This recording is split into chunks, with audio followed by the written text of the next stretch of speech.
The moment a man kneels before the inner circle of a secret criminal brotherhood, something far more powerful than a simple promise begins to take shape.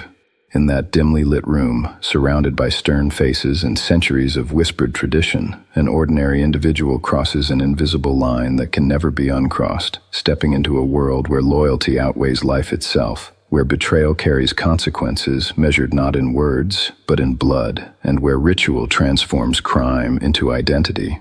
For decades, stories of Mafia initiation ceremonies have fascinated investigators, historians, journalists, and the public alike, partly because of their secrecy and partly because of their symbolic intensity. Contrary to the dramatic exaggerations often portrayed in films, documented testimonies from former members and court proceedings reveal that these ceremonies, while sometimes theatrical, are structured, deliberate psychological events designed to bind a recruit emotionally, spiritually, and socially to the organization. The initiation is not merely a formality, it is a carefully choreographed rite of passage that transforms an associate into a made member, marking the transition from outsider to insider with solemn gravity. Before reaching this stage, a candidate is typically observed for years, tested in loyalty, silence, and usefulness. He may be assigned small tasks at first, gradually increasing in risk and importance, proving that he can follow orders without hesitation and maintain secrecy under pressure.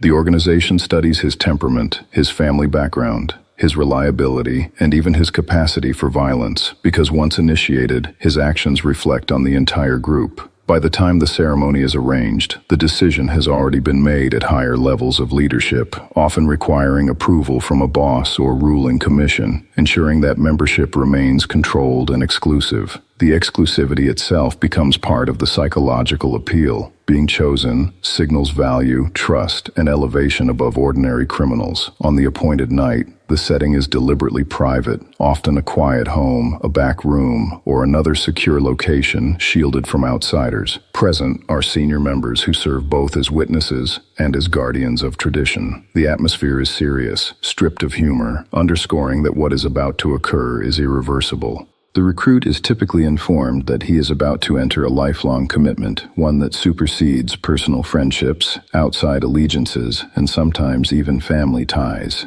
This declaration alone establishes hierarchy. The organization comes first, always. One of the most widely documented elements of certain Mafia initiation rituals involves the pricking of the recruit's finger. A small blade or pin draws blood, and the recruit is instructed to let the blood fall onto a sacred image, often a holy card depicting a religious figure. The choice of a sacred image is deliberate. It invokes moral weight and divine witness, merging crime with distorted spirituality. As the blood stains the image, the recruit is told that just as the image burns or the blood dries, so too will his flesh burn if he betrays the organization. The image is sometimes set aflame in his hands, and he must hold it as it burns, symbolizing endurance and acceptance of suffering. The ritual fuses pain, symbolism, and oath into a single, unforgettable moment. He then recites a solemn promise of loyalty, swearing obedience to the hierarchy and silence under all circumstances. The oath is not casual. It is memorized, recited clearly, and witnessed by men who have taken the same vow. The psychological effect is profound because the act combines public declaration with physical sensation and symbolic threat. In psychology, commitment intensifies when it is performed publicly and accompanied by ritual. The recruit's mind registers the gravity of the event. The blood symbolizes shared identity, a literal merging with the brotherhood. The burning image symbolizes the consequences of treachery. The oath creates a narrative that frames the organization as sacred and betrayal as sacrilege. Such rituals reinforce the chain of command. The recruit learns that authority flows downward and obedience flows upward. He is not simply joining a gang. He is entering a structured hierarchy with defined roles, responsibilities, and consequences. Older members often remind the initiate that once sworn in, there is no retirement, no resignation, no peaceful exit. Membership is for life. This permanence deepens the psychological bond because it eliminates the idea of temporary participation. The recruit internalizes that his identity is now inseparable from the organization's fate. Fear also plays a crucial role. By explicitly describing the consequences of betrayal, the ceremony plants a vivid image in the recruit's mind. He understands that secrecy is not optional. It is enforced through collective vigilance. Each member knows that others have taken the same oath and that the group's survival depends on mutual silence. This shared vulnerability strengthens cohesion. Beyond fear, however, there is also honor. Initiates often describe feeling pride, even reverence, during the ceremony. The ritual frames membership as elevation, as entry into an elite brotherhood with history and tradition. This emotional combination of fear and honor creates a powerful psychological contract. When a person believes he has been chosen, tested, and accepted into an exclusive circle, he is more likely to defend that identity fiercely. The ceremony thus becomes a tool of identity transformation. The recruit no longer sees himself as merely an individual pursuing profit. He becomes part of a lineage, a guardian of tradition, a participant in something larger than himself. Investigators who have studied organized crime emphasize that rituals help stabilize criminal networks across generations. While money motivates many actions, money alone does not guarantee loyalty under pressure. Rituals, however, create emotional attachment. They embed memory, symbolism, and group identity into the recruit's psyche. When law enforcement interrogates a member, the fear of legal punishment competes with the fear of violating a sacred oath and facing internal retribution. The ritual strengthens the latter fear. It also isolates the member socially. Because the initiation is secret and shared only among insiders, it creates a boundary between us and them. Outsiders cannot fully understand or penetrate the bond because they were not present at the moment of oath. This boundary fosters mistrust of the outside world and dependence on the internal network. Secrecy becomes both shield and glue.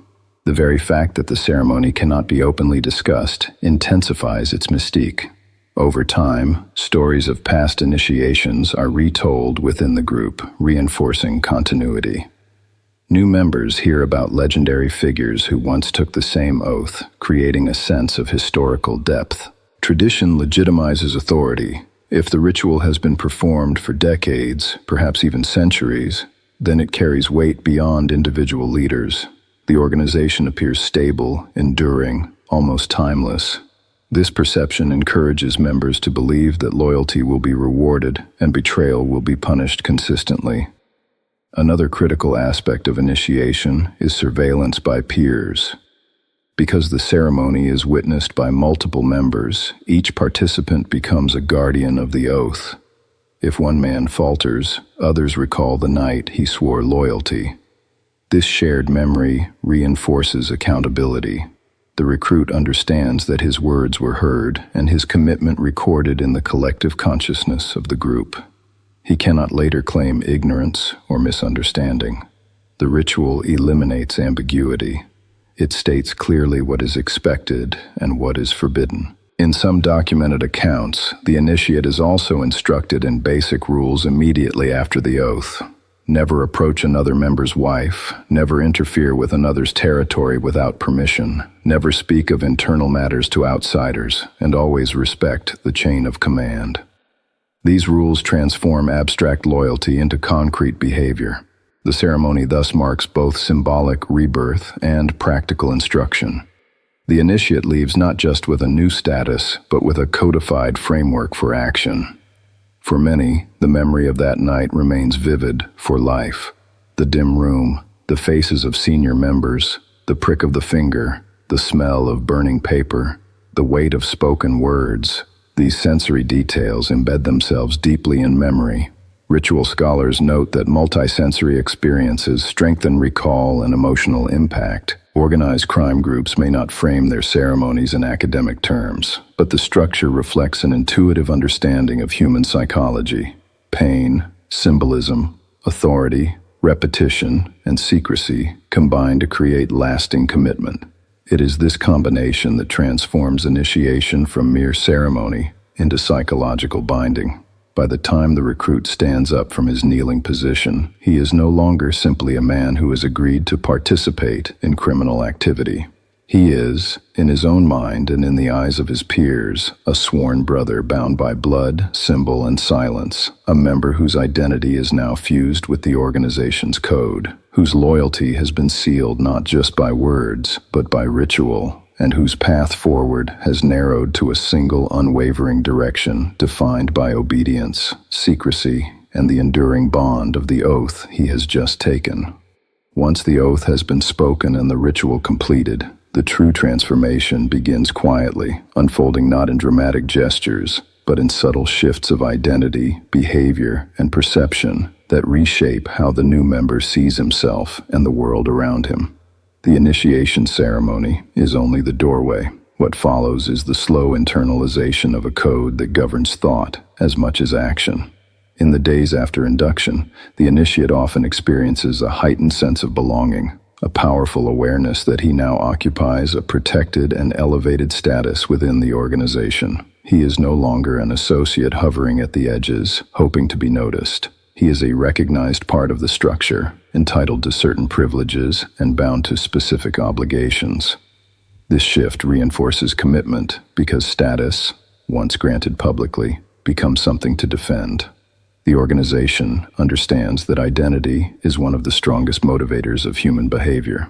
When a man defines himself primarily as a loyal member of a secret brotherhood, he will act to preserve that identity even when confronted with danger. The ritual has already framed betrayal as dishonor and loyalty as virtue, so every decision thereafter is filtered through that lens. Senior members play a critical role in reinforcing this transformation. After initiation, they may remind the new member of the weight of his oath, recounting stories of past betrayals and their consequences, ensuring that the memory of the ceremony remains vivid. These stories are not random. They are carefully selected narratives designed to reinforce lessons. A tale of a traitor who met a violent end underscores the cost of disloyalty, while a story of a steadfast member who endured prison without speaking highlights the honor associated with silence. Through repetition, these narratives become part of the internal mythology of the group. Mythology, even when grounded in documented events, shapes behavior by providing models to emulate and warnings to avoid. The initiate absorbs these stories as extensions of the ritual itself. The ceremony planted the seed. Ongoing storytelling nurtures it. Hierarchy becomes more visible after initiation as well. The new member learns that loyalty is not abstract, but directed upward through defined channels of authority.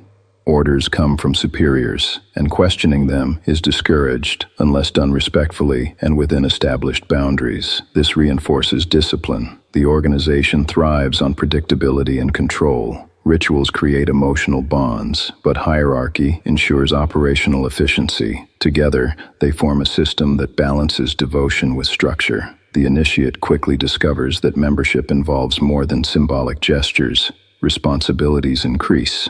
He may be entrusted with sensitive information, financial dealings, or enforcement tasks that require discretion and resolve. Each assignment tests not only competence, but adherence to the code. Success brings recognition, failure invites scrutiny. Because the initiation was public within the group, expectations are equally public. Others watch closely to see whether the new member lives up to his oath. This social pressure strengthens conformity. Human beings naturally seek approval within their chosen community, and in a closed criminal network, that approval carries tangible benefits such as protection, opportunity, and influence. The ritual thus initiates a cycle. Commitment leads to responsibility. Responsibility leads to scrutiny, and scrutiny reinforces commitment. Organized crime groups may not frame their ceremonies in academic terms, but the structure reflects an intuitive understanding of human psychology. Pain, symbolism, authority, repetition, and secrecy combine to create lasting commitment. It is this combination that transforms initiation from mere ceremony into psychological binding. By the time the recruit stands up from his kneeling position, he is no longer simply a man who has agreed to participate in criminal activity. He is, in his own mind and in the eyes of his peers, a sworn brother bound by blood, symbol, and silence, a member whose identity is now fused with the organization's code, whose loyalty has been sealed not just by words, but by ritual, and whose path forward has narrowed to a single, unwavering direction, defined by obedience, secrecy, and the enduring bond of the oath he has just taken. Secrecy deepens during this phase. Having crossed into the inner circle, the member now gains access to conversations and decisions previously hidden. This privileged knowledge further isolates him from outsiders. He becomes aware of operations, alliances, and conflicts that cannot be discussed beyond the circle. The burden of secrecy intensifies the bond because shared secrets create interdependence. Each member holds information that could endanger others if revealed. So trust becomes mutual and enforced. The initiate understands that his silence protects not only himself, but the collective. This mutual vulnerability is a powerful adhesive. It transforms individual loyalty into shared survival. The ceremony's symbolic burning of an image or invocation of divine witness may seem archaic, but its psychological residue lingers. Even members who are not deeply religious often describe feeling that the oath carried spiritual weight. By merging sacred imagery with criminal commitment, the ritual blurs moral boundaries. It reframes wrongdoing as service to a higher code within the organization. This reframing reduces cognitive dissonance. Instead of seeing himself as simply breaking the law, the member views his actions as fulfilling a sworn duty. The organization's internal morality supersedes external law. Over time, this internal moral framework can become dominant. Loyalty to the brotherhood justifies actions that would otherwise conflict with personal conscience. The ceremony laid the foundation for this shift by declaring that the organization stands above ordinary rules. Fear continues to operate alongside honor. The initiate knows that surveillance within the group is constant, even if informal. Conversations are remembered, actions are noted, patterns of behavior are observed. This awareness encourages caution. Unlike in loosely organized gangs, where membership may fluctuate, a formal initiation signals permanence. Because departure is not permitted, discipline is maintained through the certainty of consequences. The member cannot simply walk away if pressure mounts. The oath closed that door. This permanence intensifies psychological commitment through what behavioral economists call sunk cost. Having invested identity, reputation, and ritual into membership, the individual is less likely to abandon it. The ceremony created that investment in a single dramatic moment. Tradition also plays an ongoing role. Older members may describe how the ritual was performed decades earlier, emphasizing continuity. They speak of respected figures who once knelt in similar rooms, took similar oaths, and upheld the code. This sense of lineage elevates the organization beyond a temporary criminal enterprise. It becomes a tradition handed down through generations. The initiate feels connected not only to the men in the room, but to a historical chain. Tradition legitimizes authority by suggesting that current leaders are custodians of something enduring. The ritual, repeated over time, becomes proof of continuity. That continuity reassures members that loyalty is meaningful because it ties them to a stable institution rather than a fleeting alliance. The psychological contract established during initiation is strengthened by shared risk. As the new member participates in operations, he accumulates experiences that bind him further to the group.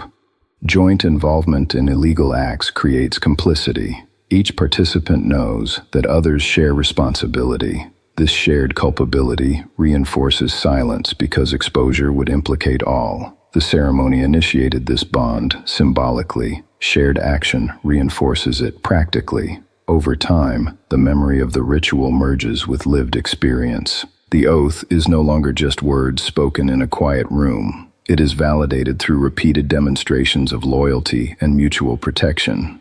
Isolation from outsiders can gradually intensify. Because secrecy is paramount, members may limit friendships and interactions outside trusted circles.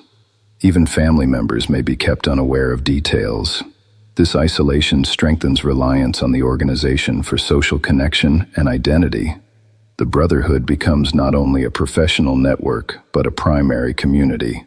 The ceremony marked entry into that community. Daily life reinforces belonging. In some documented cases, members describe feeling that fellow initiates understood them in ways outsiders could not. This perception of exclusive understanding deepens solidarity. The ritual thus functions as a gate that filters who may access that intimacy. Another subtle effect of initiation is the internalization of language and symbolism. Terms like brother, family, and honor are used frequently, reinforcing emotional framing. Symbols associated with the ritual may be referenced in conversation as reminders of commitment, even without repeating the ceremony. Its imagery lingers in collective memory. Such symbols act as shorthand for loyalty. A simple reference to the oath can silence dissent or end debate. The new member learns quickly that questioning core principles risks being seen as weakness. Conformity becomes not merely strategic, but cultural. Psychological conditioning occurs gradually.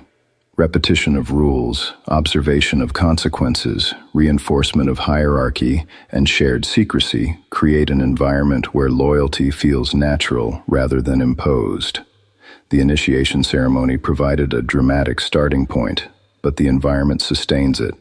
When law enforcement pressure increases, the strength of this conditioning is tested. Some members resist cooperation even under severe threat, citing the oath and the shame associated with betrayal.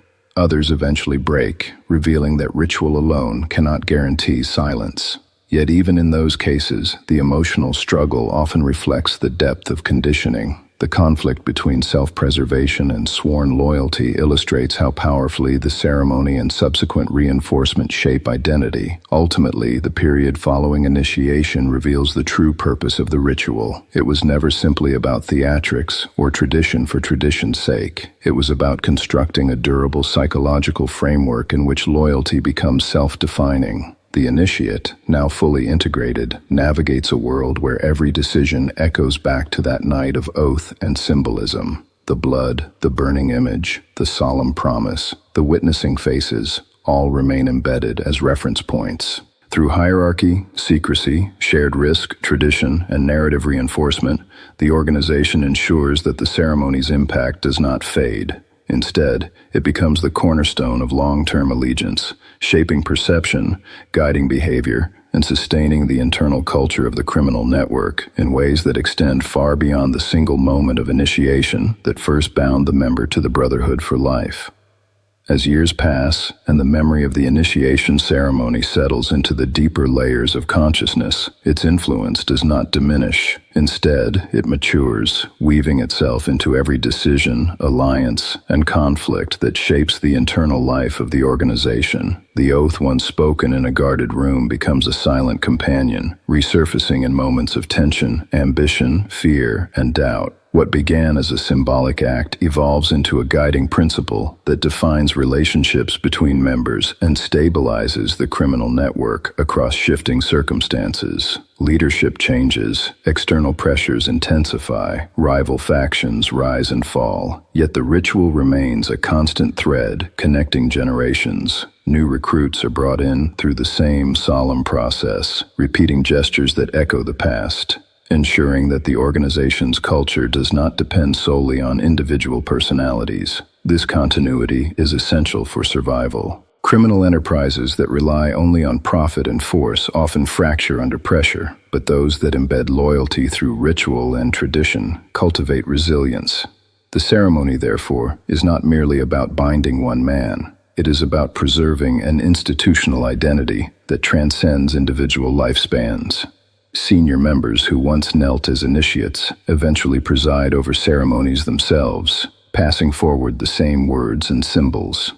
In doing so, they reinforce their own commitment, reliving the gravity of their oath as they witness others take it. This cyclical reinforcement strengthens cohesion because every generation experiences both submission and authority within the same ritual framework. The organization becomes self-replicating in culture as well as structure. Ritual also functions as a filter, ensuring that only those who have demonstrated patience and reliability reach full membership. The waiting period before initiation tests endurance, Candidates who lack discipline often fall away before the ceremony ever occurs. By the time a recruit is formally inducted, he has already invested years of effort, making the final oath a culmination rather than a beginning. This long preparation heightens the emotional impact of the ceremony. When he finally stands among sworn members, he feels that he has earned his place, which deepens attachment. Earned identity is more fiercely protected than casually granted status. The organization leverages this psychological truth. Even conflicts within the group are shaped by the memory of initiation. Disputes over territory, profit, or authority are typically resolved within established channels rather than through impulsive violence, because the oath emphasizes unity and respect for hierarchy. Members may compete, but they are reminded that internal betrayal weakens the collective. The ritual's emphasis on brotherhood discourages open fragmentation. Of course, history shows that internal wars do occur, but even then, factions often justify their actions by claiming to defend the true code or restore proper leadership. This demonstrates how deeply the ritual narrative penetrates reasoning. Even rebellion is framed as loyalty to foundational principles. External threats further highlight the power of the initiation bond. When law enforcement agencies intensify investigations, arrest leaders, or offer plea agreements, members confront a stark choice between personal survival and sworn allegiance. The oath resurfaces vividly in such moments. The memory of blood, sacred symbolism, and witnessed promises can create psychological resistance to cooperation. Silence becomes a badge of honor within the group.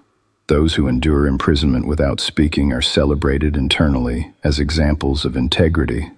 Their stories are retold to younger members, reinforcing the expectation of endurance. Conversely, informants are portrayed as cautionary tales, their names invoked as warnings about disgrace. This narrative management sustains fear and loyalty simultaneously. The ritual planted the seed of these narratives, but lived experience waters it over time. Family dynamics also intersect with the culture of initiation. While biological relatives may not participate directly in ceremonies, the concept of the organization as a family reshapes priorities. The sworn brotherhood often demands precedence over personal relationships. Members are taught that conflicts between biological family and organizational duty must be resolved in favor of the latter. This hierarchy of allegiance can create emotional tension, yet it also isolates the member further within the internal culture. His deepest commitments are shared only with those who took the same oath. That shared exclusivity strengthens cohesion because it limits competing loyalties. The organization thus becomes a primary reference point for identity, decision-making, and moral justification. Over decades, ritual evolves subtly while preserving core elements. Some groups may adjust wording or setting to adapt to modern realities, yet the central symbolism of loyalty, secrecy, and permanence remains intact. This adaptability ensures relevance without sacrificing tradition. The ritual's survival through change reinforces its legitimacy. Members perceive it as both ancient and enduring, capable of withstanding shifting social landscapes. That perception fosters confidence in the organization's longevity. When individuals believe they belong to something enduring, they are more willing to sacrifice for it. The ceremony's power also lies in its simplicity. A prick of blood, a burning image, a spoken oath. These are not elaborate spectacles requiring grand resources. They are intimate, direct, and personal. Their simplicity makes them repeatable and memorable. Complex rituals can lose clarity, but a concise oath, accompanied by vivid symbolism, remains potent. The initiate cannot forget the sensation of heat on his fingers, or the sight of senior members watching in silence. Such sensory anchors embed memory deeply. Neuroscience suggests that emotionally charged events are stored with greater intensity, and the ceremony deliberately creates such intensity. Years later, under stress, the memory may surface almost instinctively, guiding behavior before conscious reasoning intervenes. Beyond individual psychology, initiation rituals contribute to collective governance. Because every member has sworn obedience, leadership can rely on a baseline of compliance. Orders do not require constant negotiation. The oath serves as a foundational contract that streamlines decision-making. While disputes and power struggles inevitably arise, the shared ritual provides common ground. Even ambitious members seeking advancement must frame their actions within the language of loyalty and respect for tradition. The ceremony thus shapes not only personal identity, but organizational politics. It establishes the vocabulary through which power is pursued and defended. Cultural transmission remains one of the most significant outcomes of initiation. Stories of past ceremonies, legendary figures, and pivotal events are preserved through oral tradition. Younger members learn not only rules, but values embedded in narrative form. The ritual acts as an anchor point around which these stories revolve. Each generation interprets its present challenges through reference to foundational myths and documented histories. This narrative continuity reduces uncertainty because it provides templates for response. When confronted with crisis, members ask how predecessors upheld the code. The ceremony's symbolism offers guidance: endure, remain silent, protect the brotherhood. Fear, honor, identity, secrecy, hierarchy, and shared memory converge to form a durable internal culture. The initiation ceremony is the ignition point, but the flame is sustained by daily reinforcement. Over time, members may no longer consciously reflect on the ritual, yet its structure shapes expectations and reactions. It becomes embedded in organizational DNA. Scholars analyzing organized crime often emphasize economic motives, but the persistence of certain groups across generations suggests that financial incentive alone cannot explain endurance. Ritual provides glue where profit provides motive. Without emotional binding, alliances fracture when risk outweighs reward. With ritual, loyalty can persist even when profit fluctuates. This does not make the organization invincible. History records numerous collapses and defections, yet the consistent reappearance of initiation ceremonies across different regions and eras indicates their perceived effectiveness. They create a psychological contract that law enforcement strategies must confront. Breaking such a bond requires more than legal pressure. It requires disrupting identity and narrative. When members eventually choose to cooperate with authorities, they often describe a profound internal conflict, a sense of violating something sacred, even if they no longer believe in its legitimacy. This emotional residue testifies to the ceremony's depth of influence. Ultimately, the initiation ritual represents the intersection of symbolism and strategy. It transforms abstract loyalty into embodied memory. It translates hierarchy into sacred duty. It converts secrecy into shared honor and fear into disciplined silence. Through repetition across generations, it preserves organizational continuity. Through emotional intensity, it embeds commitment within individual identity. Through shared participation, it creates mutual accountability. The ritual does not eliminate ambition, greed, or conflict, but it frames them within a code that prioritizes allegiance. That framing shapes how members interpret their actions and justify their choices. In the end, the dimly lit room, the gathered witnesses, the drop of blood, the burning image, and the solemn oath are not isolated theatrical moments. They are foundational mechanisms that sustain allegiance within criminal networks, binding individuals to a collective story that promises belonging, demands obedience, and warns of irreversible consequences for betrayal. The ceremony stands as a psychological gateway through which a recruit passes only once, yet its echo reverberates throughout his life inside the organization, influencing decisions, relationships, and responses to pressure long after the flames of the ritual have faded from his hands. If you are benefiting from our topics, please subscribe, like, and turn on the bell notification so you can see our new videos early. Through hierarchy, secrecy, shared risk, tradition, and narrative reinforcement, the organization ensures that the ceremony's impact does not fade. Instead, it becomes the cornerstone of long-term allegiance, shaping perception, guiding behavior, and sustaining the internal culture of the criminal network in ways that extend far beyond the single moment of initiation that first bound the member to the brotherhood for life.